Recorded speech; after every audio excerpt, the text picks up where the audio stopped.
Sure, when is that? March 7th? Oh, you have one already. You have one already? Thanks, see you later.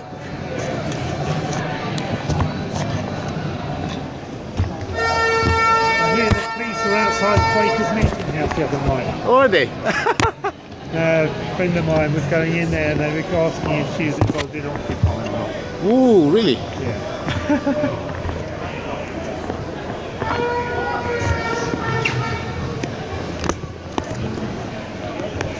How are you anyway? It's okay. Work a bit less. It's damn annoying, actually, that friends were not working again today, which is annoying. It's that every week, it's like the whole city is cut off from each other. Yeah. Hi, greetings, salutations, everybody. We are outside Kingley Street, Big Street. If you can tweet this, that'd be great.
How's it going? And how are you? Alright, nice, you know.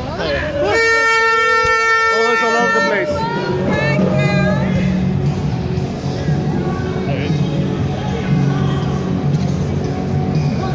Are you tweeting? I'm trying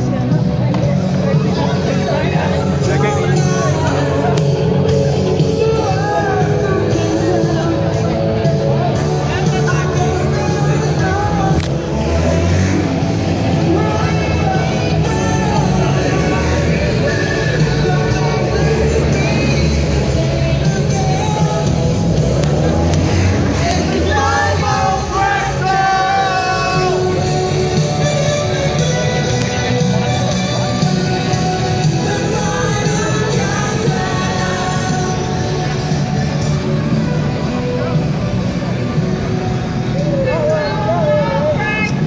Hi, for those just joining us, this is actually a global Frackdown.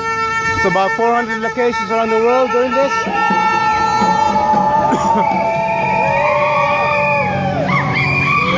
And it's been decided to pay a visit to HSBC.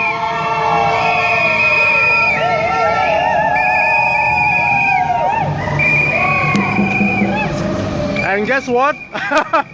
HSBC have decided to shut the doors.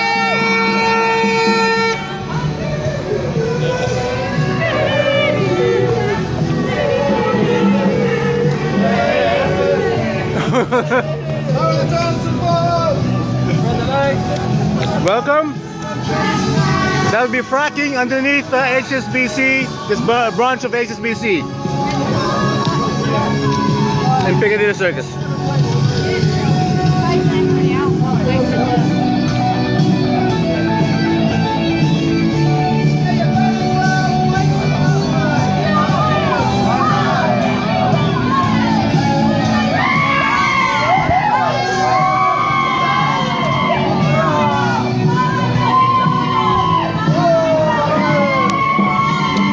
For those, fracking is a dirty business.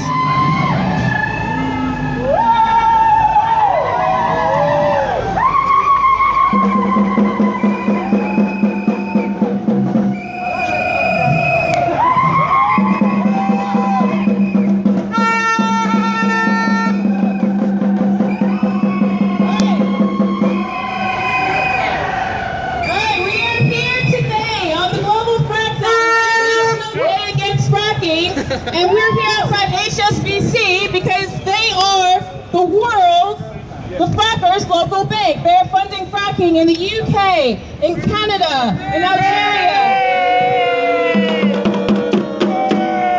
And we're here today to demand that they stop investing in destructive industries like fracking and instead reinvest in renewables for a safer energy future and climate future for us all.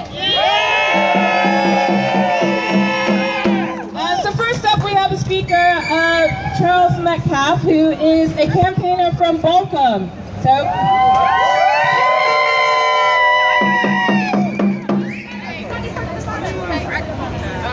Good morning, friends. Hello, everybody. This is not just an entertaining piece of street theatre. This is serious stuff. A year ago, almost exactly a year ago, October 19, 2013, my wife and I were in southern France in Montélimar, where we attended a rally of about 2,000 people to protest against the fracking that is happening in southern France. We made speeches down there in sort of French. Mine was sort of, hers is proper.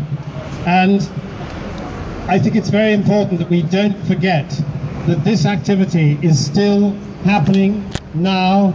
It's going ahead, encouraged by our government, encouraged by almost all the political parties we have here in the UK. It has caused destruction wherever it has been carried out. The politicians talk about fracking having happened for years. Not this kind of fracking. This kind of fracking has left a trail of harm and destruction wherever it has been done, in the United States, in Australia, in Canada, in other countries, and their answer to that is, but it couldn't happen here. We have gold-plated regulations. Folks, our regulations are no more gold-plated than they are anywhere else. We've seen this down in Sussex, in the village of Balcom, where a company called Cuadrilla drilled a well last year. They didn't take any notice of the regulations, and the regulators did nothing to suggest that they should be taking notice of the regulations. Anyone says gold-plated regulations will be observed, will be enforced, is being economical with the truth. These regulations may exist on paper, but they do not work and are not enforced in practice. HSBC, as a bank, where Cuadrilla, the people who drilled the well in our village, they are their bankers, they are bankers to many other companies. They must be dissuaded from this very, very harmful way of extracting the last drops and hisses of fossil fuels. We know that renewable energy will provide what we need. We know that it will create many more jobs than the fracking industry has suggested. We know that whatever the frackers say, when they say, oh no, we're not fracking, we're not using the F word, we're just doing a little bit of tickling here and there, a little bit of investigation, it ends in fracking. Yeah. That is the only way they will be able to get this oil, this gas out of the ground. And this is a destructive process. We cannot allow it to ruin our country, our health, our water, to pollute it irretrievably for our children, our grandchildren, to say nothing of ourselves. It must be stopped. That's why we're here today. Groups are being formed up and down this country as people realize the dangers of this process. They're starting groups. They're starting local groups. We have a lot of them in the southeast of England, where I come from. We have a lot up in the northwest, which is where they're fracking actively at the moment. They're not fracking yet, but they will be very soon. In the Fylde in Lancashire, they're in northeastern Yorkshire. It's a dangerous situation. We have to support each other. We have to take steps to make sure that anyone who gets prosecuted for, as happened to a brave campaigner up in the northwest recently, Tina Louise, she was dragged through the courts, and she's going to be hit with some big fines for trespassing in a field where Cuadrilla fully intend to explore to assess the level of hydrocarbons, and then they'll be fracking. So I say, if Tina Louise gets hit with a fine for 10,000s of, it's not a fine, it's costs. We gather round, we support her, we raise money, we are many. We are very many.